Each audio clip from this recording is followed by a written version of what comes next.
ओम नमः शिवाय। आप सभी शिव भक्तों का शिव पुराण के इस कथा श्रवण में हार्दिक स्वागत है, अभिनंदन है और सभी शिव भक्तों को मेरा सादर प्रणाम। जैसे कि आप सभी को विदित है, हम शिव पुराण की कथा श्रवण का नित्य प्रतिदिन सोपान करते हैं और उसी क्रम में आज की कथा जो है वो वायव्य संहिता का जो उत्तरखंड है उसके अंतर्गत आने वाले 32वां अध्याय, जिसका कि शीर्षक है ऐहिक फल देने वाले कर्मों और उनकी विधि का वर्णन। शिव पूजन की विधि, शांति पुष्टि आदि विविध काम्य कर्मों में विभिन्न हवनीय पदार्थों के उपयोग का विधान। के पूर्व हमने जो स्तोत्र था योगेश्वर योग के, और जिसमें भगवान के आवरणों में स्थित जो देवी देवता थे उनकी स्तुति का जो स्तोत्र था उसके विषय में हमने श्रवण किया था। और ये भी था कि उस स्तोत्र को जो फल प्राप्ति की इच्छा से पाठ करते हैं, केवल स्तोत्र भी, अगर वो आवरण की पूजा और जिस तरह की उसमें विधि लिखी है वो ना भी कर पाए, तो केवल अगर स्तोत्र का ही आप पठन करें या स्तोत्र को गाएं, स्तुति करें स्तोत्र से, तब भी वो फल जो आपको चाहिए अभीष्ट की प्राप्ति करने के लिए वो स्तोत्र सिद्ध है। तो आप जरूर उसका पाठ करें अपने ऐहिक, और वो केवल भौतिक फलों के लिए नहीं बल्कि आध्यात्मिक दृष्टि से भी बहुत ही महत्वपूर्ण है। तो उपमन्यु कहते हैं, श्री कृष्ण, यह मैंने तुमसे इहलोक और परलोक में सिद्धि प्रदान करने वाला क्रम बताया है, जो उत्तम तो है, इसमें क्रिया, जप, तप और ध्यान का समुच्चय भी है। अब मैं शिव भक्तों के लिए यही फल देने वाले पूजन, होम, जप, ध्यान, तप और दानमय महान कर्म का वर्णन करता हूँ। मंत्रार्थ के श्रेष्ठ ज्ञाता को चाहिए कि वह पहले मंत्र को सिद्ध करे, अन्यथा इष्ट सिद्धिकारक कर्म भी फलद नहीं होता। मंत्र सिद्ध कर लेने पर भी जिस कर्म का फल किसी प्रबल अदृष्ट के कारण प्रतिबद्ध हो, उसे विद्वान पुरुष सहसा न करे। उस प्रतिबंध का यहाँ निवारण किया जा सकता है।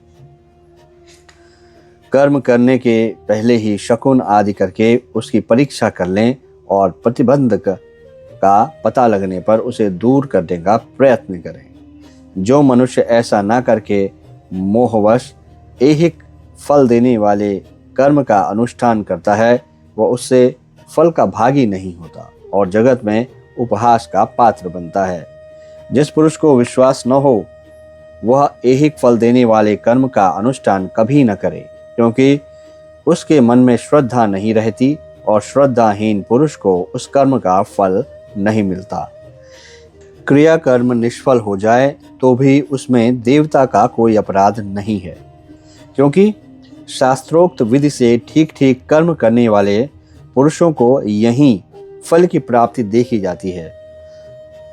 अर्थात जो शास्त्रोक्त विधि से जो कर्म करता है, फल की प्राप्ति वहीं से होती है। और दूसरी चीज़ जो है, अगर आप किसी अनुष्ठान को कर रहे हैं तो उसके प्रति आपकी श्रद्धा होनी चाहिए। अगर श्रद्धा नहीं है तो आप अनुष्ठान कर भी लेंगे तब भी ऐहिक फल की प्राप्ति नहीं होगी, या जो इच्छित या अभीष्ट है वो आपको नहीं मिलेगा।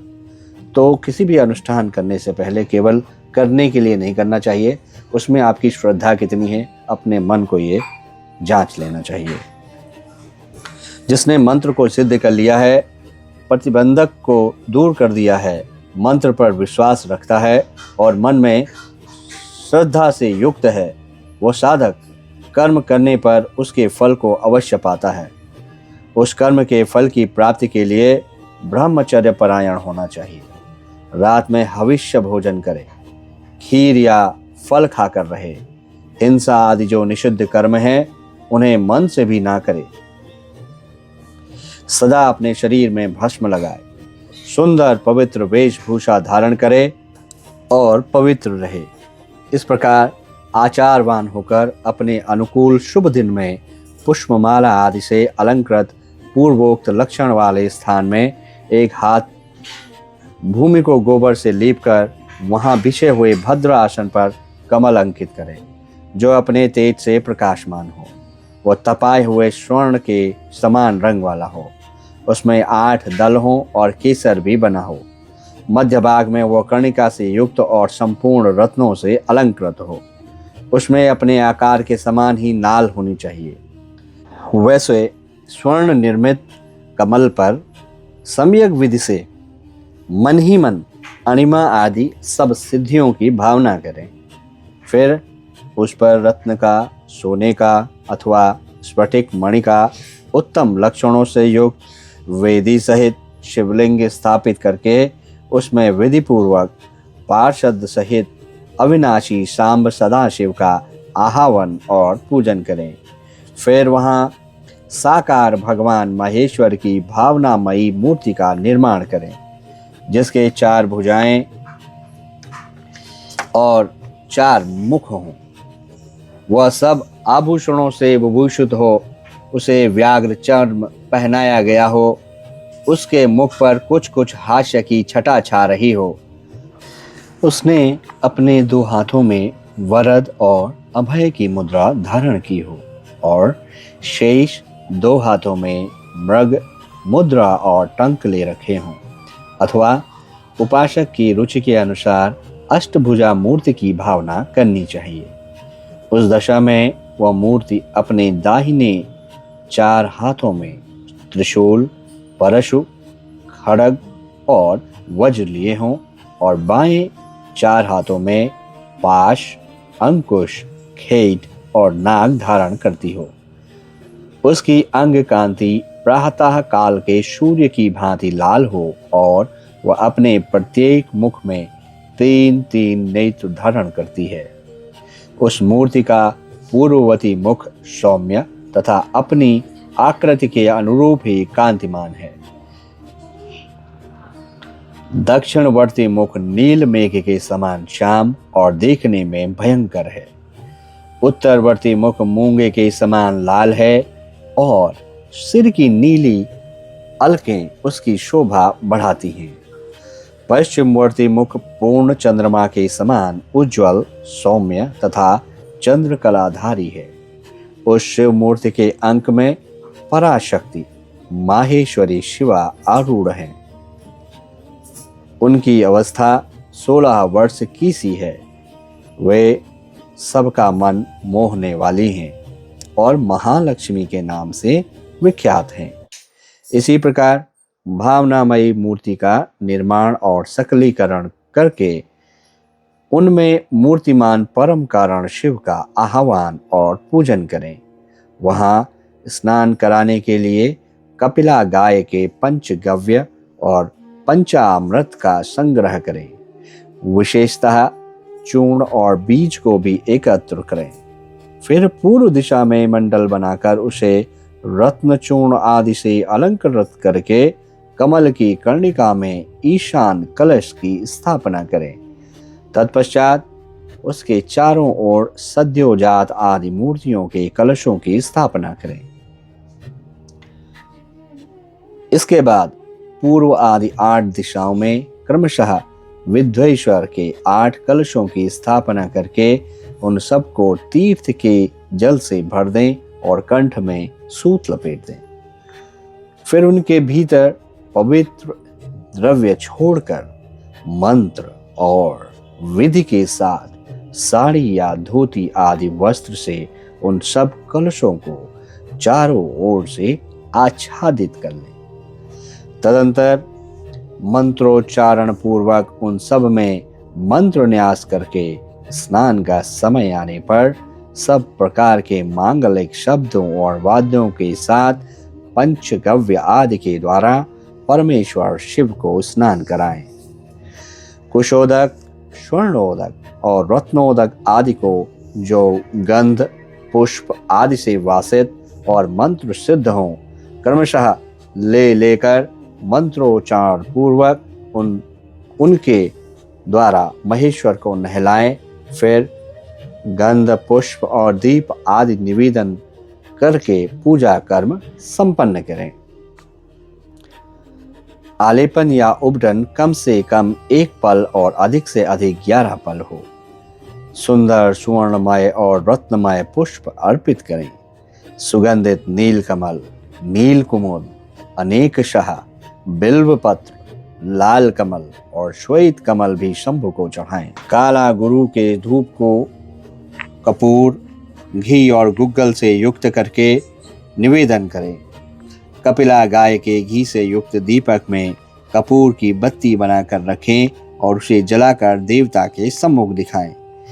ईशान आदि 5 ब्रह्मा की, 6 अंगों की और 5 आवरणों की पूजा करनी चाहिए। दूध में तैयार किया हुआ पदार्थ नैवेद्य के रूप में निवेदनीय है। गुड़ और घी से युक्त महाचूर का भी भोग लगाना चाहिए। पाटल, उत्पल और कमल आदि से सुवासित जल पीने के लिए देना चाहिए। 5 प्रकार की सुगंधों से युक्त तथा अच्छी तरह लगाया हुआ तांबूल मुख शुद्धि के लिए अर्पित करना चाहिए। स्वर्ण और रत्नों के बने हुए आभूषण, नाना प्रकार के रंग वाले नूतन महीन वस्त्र जो दर्शनीय हों, इष्ट देव को देना चाहिए। उस समय गीत, वाद्य और कीर्तन आदि भी करने चाहिए। मूल मंत्र का 1 लाख जप करना चाहिए। पूजा कम से कम 1 बार नहीं तो 2 बार या 3 बार करनी चाहिए, क्योंकि अधिक का अधिक फल मिलता है। होम सामग्री के लिए जितने द्रव्य हों, उनमें से प्रत्येक द्रव्य की कम से कम 10 और अधिक से अधिक 100 आहुतियां देनी चाहिए। मारण और उच्चाटन आदि में शिव के घोर रूप का चिंतन करना चाहिए। शांति कर्म या पौष्टिक कर्म करते समय शिवलिंग में शिवाग्नि तथा अन्य प्रतिमाओं में शिव के सौम्य रूप का ध्यान करना चाहिए। मारण आदि कर्मों में लोहे के बने हुए स्त्रुक और स्त्रवाहु का प्रयोग करना चाहिए। अन्य शांति आदि कर्मों में स्त्रुक और स्त्रुवा बनाने चाहिए।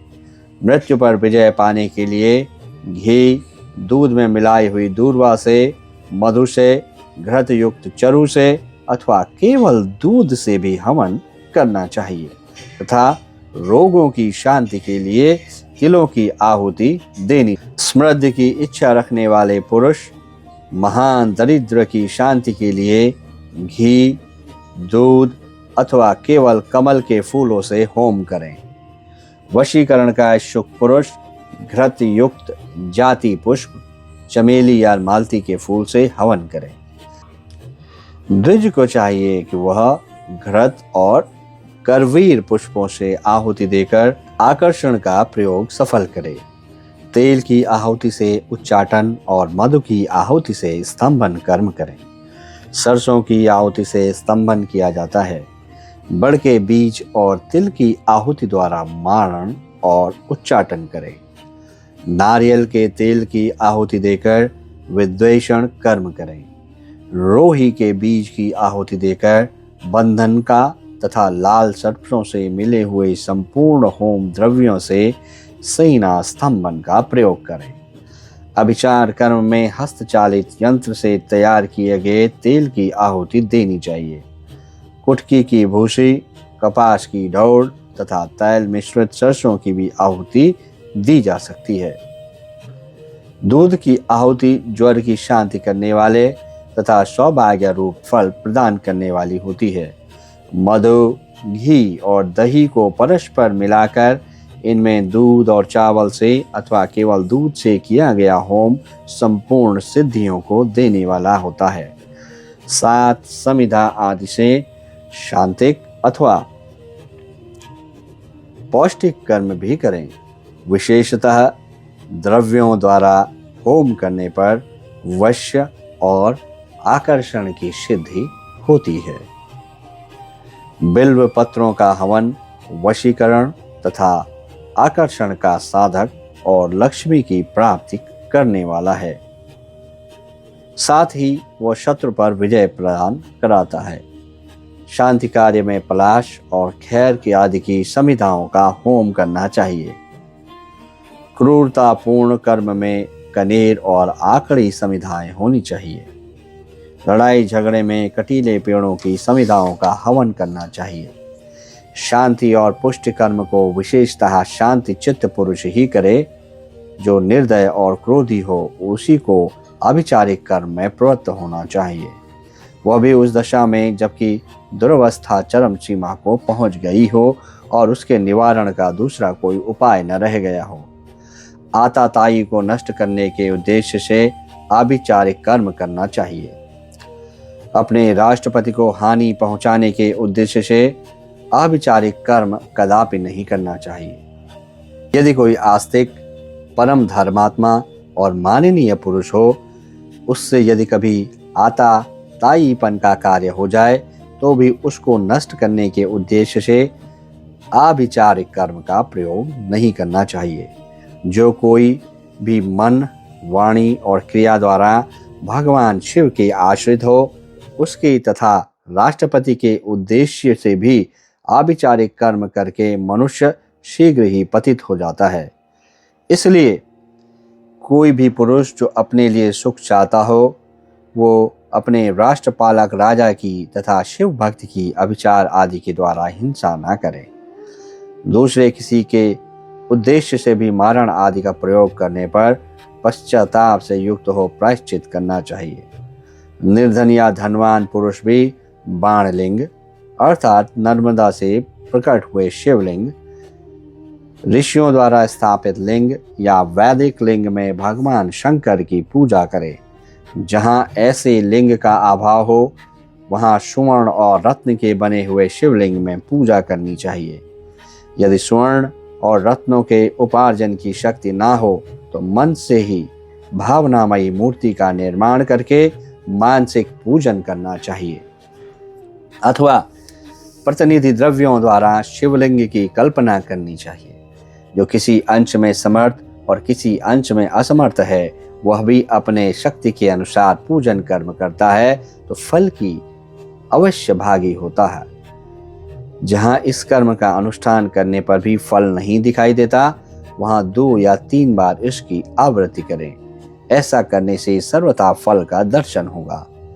पूजा के उपयोग में आया हुआ जो स्वर्ण, रत्न आदि उत्तम द्रव्य हैं, वो सब गुरु को देना चाहिए तथा उसके अतिरिक्त दक्षिणा भी देनी चाहिए। यदि गुरु नहीं लेना चाहता हो तो वह सब वस्तु भगवान शिव को समर्पित कर दें अथवा शिव भक्तों को दे दें।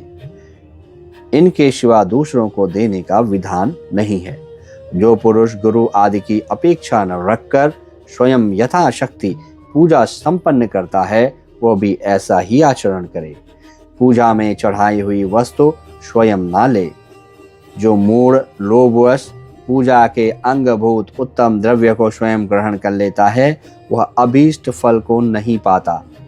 इसमें अन्यथा विचार नहीं करना चाहिए। किसी के द्वारा पूजित शिवलिंग को मनुष्य ग्रहण करे या ना करे, यह उसकी इच्छा पर निर्भर है। यदि ले ले तो स्वयं नित्य उसकी पूजा करे अथवा उसकी प्रेरणा से दूसरा कोई पूजा करे। जो पुरुष इस कर्म का शास्त्रीय विधि के अनुसार ही निरंतर अनुष्ठान करता है, वो फल पाने से कभी वंचित नहीं रहता। इससे बढ़कर प्रशंसा की बात और क्या हो सकती है। अर्थात जो शास्त्रीय विधि से ये सारे काम करते हैं, अनुष्ठान जो भी हैं, उनको अगर शास्त्रीय कर्म से नियम पूर्वक जो बताए गए हैं उनके अनुसार कोई भी साधक करता है, कोई भी शिव भक्त करता है, उसे फल की ऐहिक प्राप्त होती है, अर्थात अभीष्ट की प्राप्ति हो जाती है। और इससे ज़्यादा जो है खुशी की बात क्या हो सकती है, सुखी आदमी हो जाता है। इससे ज़्यादा प्रशंसा की बात और क्या हो सकती है, ये इसमें बताया गया है। तथापि मैं संक्षेप से कर्म जनित उत्तम सिद्धि की महिमा का वर्णन करता हूँ। इससे शत्रुओं अथवा अनेक प्रकार की व्याधियों का शिकार होकर और मौत के मुंह में पड़कर भी मनुष्य बिना किसी विघ्न बाधा के मुक्त हो जाता है। अत्यंत कृपण भी उदार और निर्धन भी कुबेर के समान हो जाता है। कुरूप भी कामदेव के समान सुंदर और बूढ़ा भी जवान हो जाता है। शत्रु क्षण भर में मित्र और विरोधी भी किंकर हो जाता है। अमृत विष के समान और विष भी अमृत के समान हो जाता है। समुद्र भी स्थल और स्थल भी समुद्रवत हो जाता है। गड्ढा पहाड़ जैसे ऊंचा और पर्वत भी गड्ढे के समान हो जाता है। अग्नि सरोवर के समान शीतल और सरोवर भी अग्नि के समान दाहक बन जाता है। उद्यान जंगल और जंगल उद्यान हो जाता है। क्षुद्र मृग सिंह के समान शौर्यशाली और सिंह भी क्रीड़ा मृग के समान आज्ञा पालक हो जाता है। स्त्रियां अभिसारिका बन जाती हैं, अधिक प्रेम करने लगती हैं और लक्ष्मी सुस्थिर हो जाती है। वाणी इच्छा अनुसार दासी बन जाती है और कीर्ति गणिका के समान सर्वत्र गामिनी हो जाती है। बुद्धि स्वेच्छा अनुसार विचरने वाली और मन हीरे को छेदने वाली सुई के समान सूक्ष्म हो जाता है। शक्ति आंधी के समान प्रबल हो जाती है और बल मत्त गजराज के समान पराक्रमशाली होता है। शत्रु पक्ष के उद्योग और कार्य स्तब्ध हो जाते हैं तथा शत्रुओं के समस्त सहृद गुण उनके लिए शत्रु पक्ष के समान हो जाते हैं। शत्रु बंधु बांधवों सहित जीते जी मुर्दे के समान हो जाते हैं और सिद्ध पुरुष स्वयं आपत्ति में पड़कर भी अरिष्ट रहित अर्थात संकट मुक्त हो जाते हैं। अमृत साप प्राप्त कर लेता है, उसका खाया हुआ अपत्य भी उसके लिए सदा रसायन का काम देता है। निरंतर रति का सेवन करने पर भी वह नया सा ही बना रहता है। भविष्य आदि की सारी बातें उसे हाथ पर रखे हुए आंवले के समान प्रत्यक्ष दिखाई देती हैं। अणिमा आदि सिद्धियां भी इच्छा करते ही फल देने लगती हैं। इस विषय में बहुत कहने से क्या लाभ।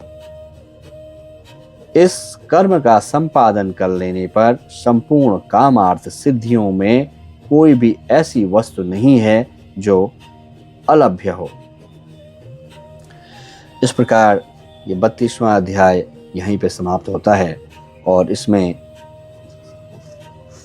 हमने सुना कि जो ऐहिक फल देने वाले जो कर्म हैं, कौन कौन सी उनकी वृद्धियां हैं, किस तरह से उन कर्मों को करना चाहिए और हर या प्रत्येक कर्म के प्रत्येक अलग अलग फल हैं। तो जो साधक हैं या जो इच्छित हैं फल के, इनको अभीष्ट की प्राप्ति करने के लिए ऐसे साधन करने की आवश्यकता महसूस हो रही हो, वो कर सकते हैं। भगवान शिव के भक्त कर सकते हैं और उन्हें इन बातों का जो बताई गई हैं उनका ध्यान रखना चाहिए।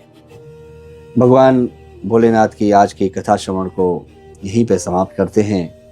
शिव पुराण के इस कथा श्रवण में आप लोग का जो उत्साह बना हुआ है वो हार्दिक अभिनंदन के योग्य है।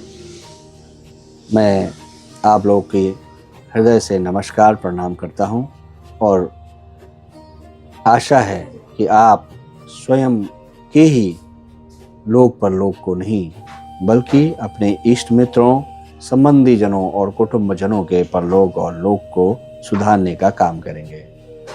और उसके लिए आपको करना है, उनसे आग्रह करना है कि वे स्वयं स्वाध्याय करें शिव पुराण का। और अगर वो नहीं कर पाते हैं उस स्थिति में आप उनको ये शिव पुराण की कथा का श्रवण कराएं। कथा श्रवण और कथन का फल एक ही जैसा समान है, समरूप है। तो आपको इस लोक मंगल के कार्य में इच्छित या अपनी इच्छा से इसमें सम्मिलित होकर काम करना चाहिए। इससे आपकी ही नहीं, जो सुनेगा उसकी और आपकी दोनों की भक्ति, मुक्ति, भुक्ति सब पुष्ट होंगी। भगवान भोलेनाथ बहुत ही भोले आशुतोष हैं, सब कुछ देने वाले हैं। आप उन पे विश्वास कीजिए, भक्ति को पुष्ट कीजिए क्योंकि अगर आपका उन पर अडिग विश्वास है और आपने भगवान भोलेनाथ को समर्पित किया है, उनकी आप शरण में हैं, शरणागत हैं, उनका भजन कीर्तन कर रहे हैं, नाम जप करते हैं, मंत्र जप करते हैं, तो भगवान आपसे कहीं दूर नहीं है। वो जरूर आपको एक दिन प्रकट होंगे, दर्शन देंगे, जरूर आपकी मनोकामनाएं पूर्ण करेंगे। और ये मनोकामनाएं क्या हैं, आपकी क्या मनोकामना है, किस तरह की हैं, तो ये सोच समझ करके मनोकामना कीजिएगा। भगवान